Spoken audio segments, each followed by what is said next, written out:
Come check this out.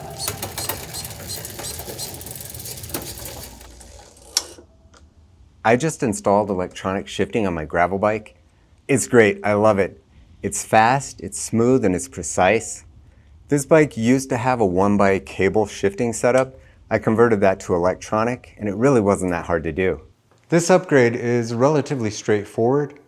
There's not much to actually replace on the bike, but there are a lot of parts we're gonna have to buy just for the electronic side.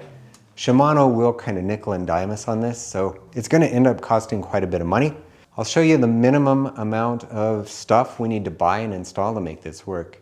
Because we're converting a GRX 1x that already is a 1x, we really only need the shifters and the derailleur, and then we need the electronics that make that work. The shifters I'm using, these are Shimano R785. These are 11-speed hydraulic. There is a downside to using these shifters that I'll show you in a minute. And then we need a rear derailleur. So this is the RD-RX 817. This is the one you need if you're using the wide range cassette. So this one will go up to a 42 tooth.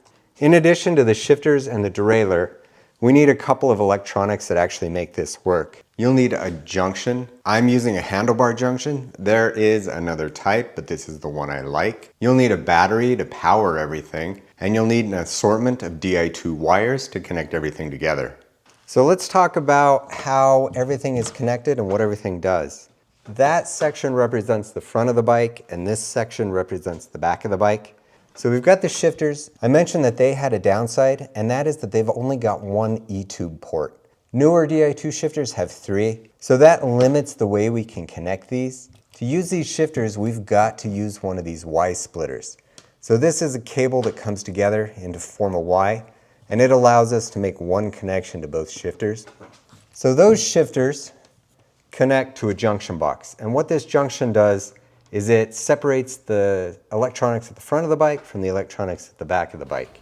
It also has a mode switch, which lets us shift through various shifting modes, and it's got a charge port. So the front of the bike is connected through that junction on a long wire to another junction. This one has got 4 ports, and it connects to the derailleur, and it also connects to the battery that we're going to put in the seat post. So let's take this over to the bike, and we'll get it installed. You'll need access to the inside of the frame for routing wires and hiding components. I recommend stripping the bike down to the frame to give you access.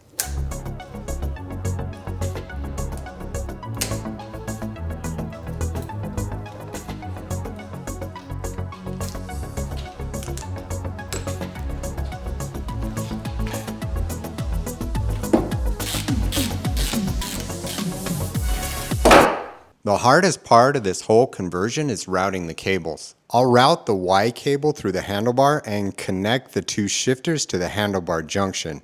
I'll then route the wire along the hydraulic brake hose and into the frame. From there, I'll connect to the secondary junction. The wire from the rear derailleur will follow the path of the original cable, and the battery wire will run up through the seat tube and connect to the battery in the seat post. Back when I put this frame together, it had these rubber plugs. Unfortunately, they're not going to work out well for the Di2 wires. I drew up these plugs in SolidWorks and I 3D printed them out of TPU.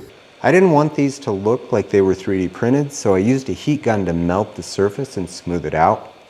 The way I'm going to run this is I've got the hydraulic hose coming from the rear brake. I'm going to run the Di2 wire just right along with that hose.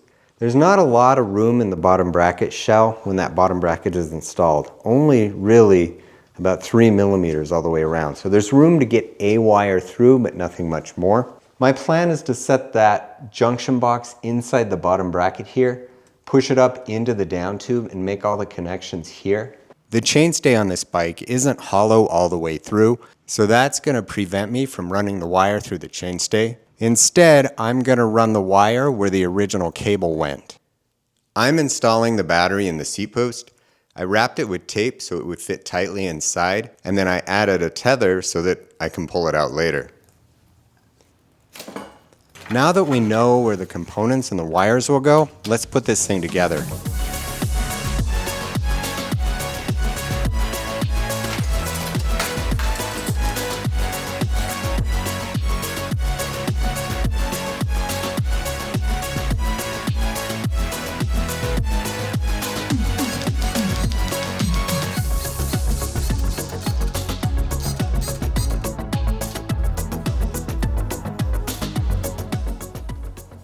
There's two ways we can do the initial setup. We can either do it manually on the bike without a computer, or we can connect this to a computer and use Shimano's E-Tube. I'm going to do it without connecting it to the computer. You want to shift the bike into the 5th gear. Once in that position, long hold the mode switch until it turns red. This puts the derailleur into fine-tuning mode. Push the shifter and move the derailleur to the left and listen for the sound of the chain rubbing the larger sprocket. Move it then inboard 4 clicks. That will set the chain perfectly in the center and align it with the sprocket.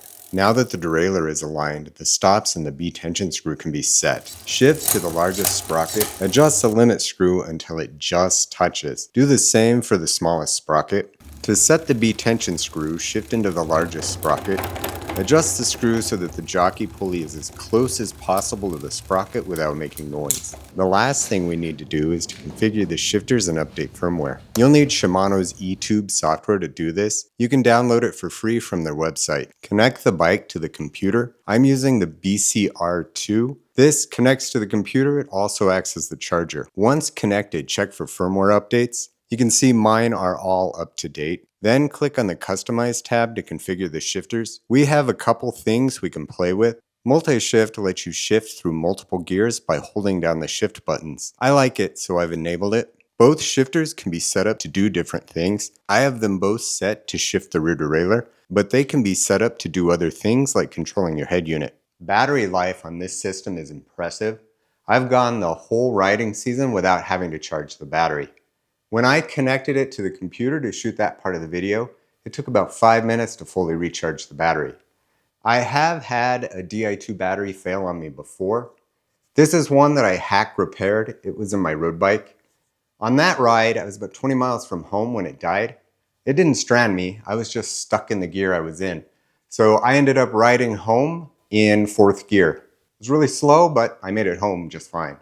I mentioned earlier that we're going to get nickel and dimed on this project. So I spent about $670 on this upgrade. Here's how much those parts cost, and here's who I got them from. I bought these parts in the spring of 2025, so they may or may not be that price still. For me, that $670 was totally worth it, but I knew what I was getting into. I knew it was going to be expensive. For you, you'll have to decide if this kind of upgrade is worth the expense. My favorite thing about this electronic shifting is just how quick it is. I can reach down and tap, tap, tap, shift through 3 gears just that quickly. With the old mechanical setup, that was a full swing of the lever. Wasn't nearly as quick. You ride the two back to back, you really notice the difference. The other is, I really like that the left shifter can shift the rear derailleur. With the old cable setup, the left shifter was just a dummy shifter. It didn't do anything. But now I can operate that derailleur with my left hand.